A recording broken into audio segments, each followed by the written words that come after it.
Se você tem dificuldades de compreender que o dogma da Imaculada Conceição realmente tem base bíblica, este vídeo é feito completamente para você. No início eu quero trazer para você especialmente as principais discussões bíblicas trazidas pelos irmãos protestantes. E depois eu quero te dar 3 textos bíblicos que vão nos ajudar a fundamentar melhor este dogma.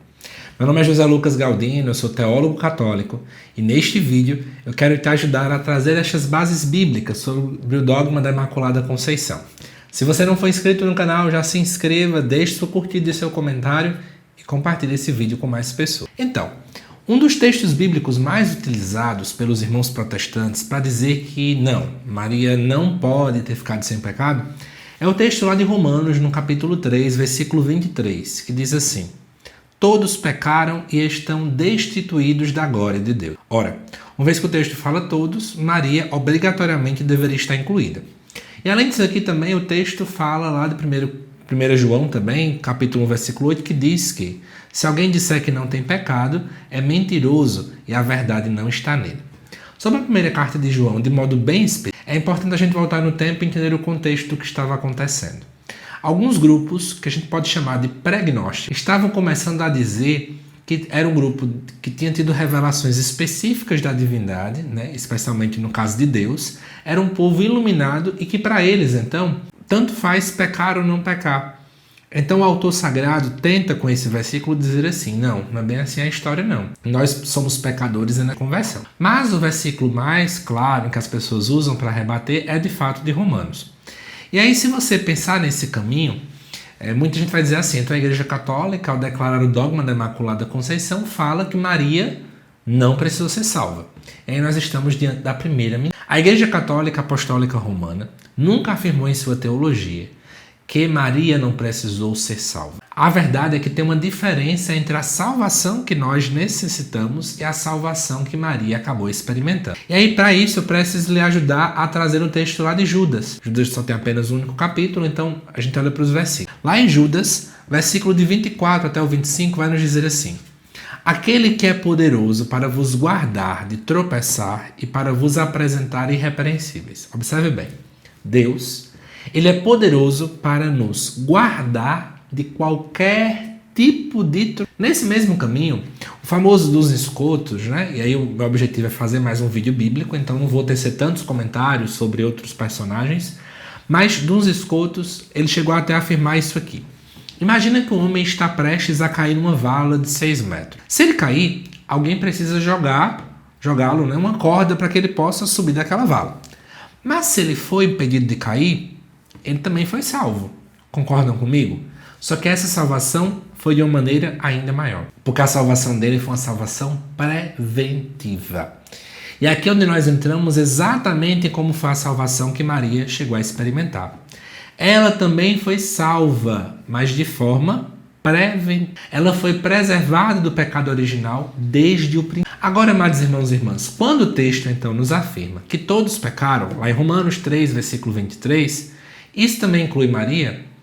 Aí muita gente diz: não, tem que incluir todos os seres humanos. Desta forma, Jesus, que também era 100% humano, também deveria estar incluído. E sem contar, a gente também poderia colocar os bebês que estão nos ventres de sua mãe, já que são seres vivos, as crianças pequenas, pessoas sem pleno uso da razão.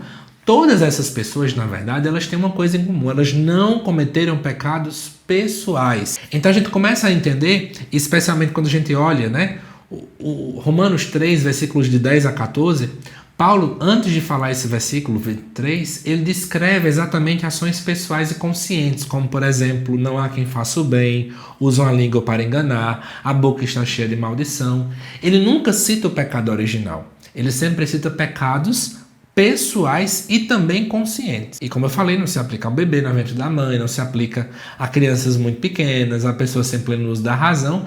Então esse próprio versículo, que muitas vezes os nossos irmãos protestantes usam contra nós católicos, também tem problemas, porque, como eu falei agora, ele também tem exceções. Então não vale a pena colocar isso. Mas aí, como eu falei, a grande justificativa católica é que Maria experimenta um dos maiores perdões da história. E ela recebe uma salvação muito especial, porque Maria é salva antes mesmo do pecado. Mas, como eu falei, neste vídeo também, uma vez que o vídeo não é de Mariologia, o vídeo é de Bíblia. A minha proposta é fazer um vídeo trazendo para vocês as bases bíblicas ou os versículos que usam para refutar este dogma. Quem sabe aqui no canal um dia eu faça ou um curso sobre Mariologia, ou então um vídeo de Mariologia que a gente vai fazer aprofundamentos teológicos, que não necessariamente utilizam apenas, tá bom? Deixa aqui nos comentários se esse tipo de vídeo é legal para vocês, se também vocês têm algum tipo de curiosidade, que eu prometo estar olhando esses comentários e aí planejar vídeos. Mas, como eu falei, eu quero trazer 3 textos bíblicos que fundamentam melhor o dogma da Imaculada Conceição. E o primeiro versículo se encontra lá em Lucas, versículo 28. O anjo Gabriel chega para Maria e diz: alegra-te, cheia de graça. Em grego, literalmente seria algo assim. Ele diria: salve, que caritomen, o Senhor está contigo. Ele não fala o nome de Maria. Mas é como se ele dissesse que o próprio nome de Maria seria ser cheia de graça. Ele saúda ela usando então esse título.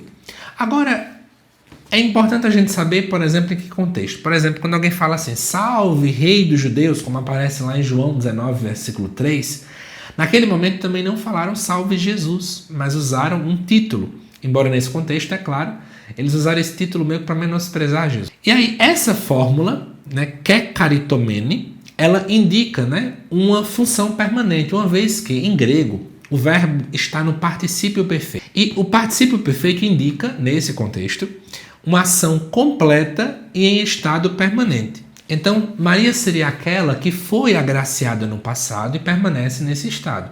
E aí é interessante, né? Porque aponta para Maria que então recebeu a preservação do pecado original já no início, há muito tempo, mas que essa graça de Deus acaba permanecendo nela até o presente momento. E é interessante que, biblicamente falando, nenhum outro ser humano recebeu esse título em toda a história.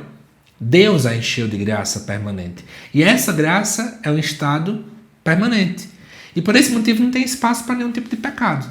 E aqui nós estamos diante da principal base bíblica para o dogma da Imaculada Conceição. A segunda base bíblica que eu trago para vocês está lá em Gênesis capítulo 3, versículo 15. Versículo esse já dito por muito tempo pela patrística de proto-evangelho. O versículo vai falar o seguinte: porém, inimizade entre ti e a mulher, entre a tua descendência e a descendência dela. Eu não quero entrar na parte da descendência, eu quero ficar mais na questão da inimizade mesmo. Em hebraico, né, porque o livro de Gênesis é escrito em hebraico, inimizade é uma oposição radical e permanente. Então, essa mulher que aparece aqui, ela tem uma oposição radical e permanente com a serpente, que é a simbologia do mal. Então, quem tem qualquer pecado já não é um inimigo total, radical e permanente da serpente. Né? Porque em algum grau essa pessoa torna-se conivente, né, com a serpente, que é a simbologia do mal. Então, se a mulher vive essa profecia de modo pleno e absoluto, ela precisa não ter pecado para que ela possa ter essa inimizade total, ok? E aí interessante também depois aparecer a ideia da descendência, né, que a gente já sabe que essa descendência é da mulher, que vai colocar aqui, e não a do homem, automaticamente vai nos lembrar da ideia do nascimento virginal, né, que Maria acaba então realizando.